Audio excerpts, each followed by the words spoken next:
Jim Dolan wanted to be a newspaper man.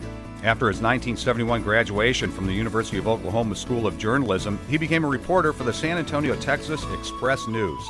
2 years later, the paper became the first U.S. acquisition of Australian publisher Rupert Murdoch, who saw in Dolan a potential editor. Murdoch sent Dolan to Australia to learn the operation side of the business.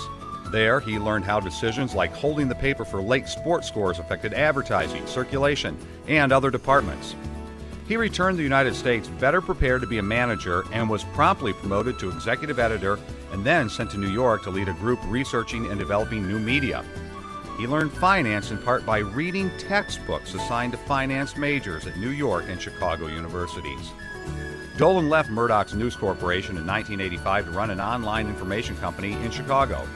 He later formed a small mergers and acquisition partnership and joined a New York investment bank, where he met Tony Christensen of Cherry Tree Ventures, who helped him look for business opportunities in media.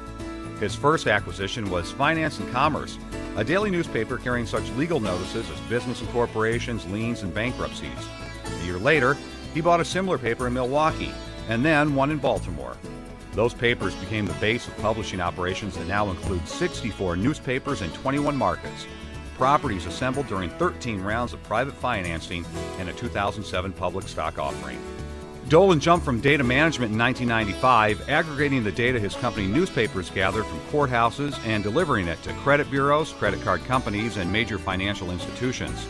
Accepting an offer that he regarded as preposterously high, Dolan sold the division in 2003. Dolan then started a professional services division, which prepares and prints documents used by appellate attorneys, conducts evidence discovery, and processes mortgage foreclosures, doing legal work that can be done by non-attorneys. Those activities helped Dolan companies achieve record sales of more than $279 million in 2009. Despite a recession that was especially hard on print media, his revenues were up 20% from 2008. This year is looking even better. At first, says Dolan, we were a newspaper roll-up company, and then we got into public records, and then into services. I'm still thinking, how far can this thing go? We're not done yet.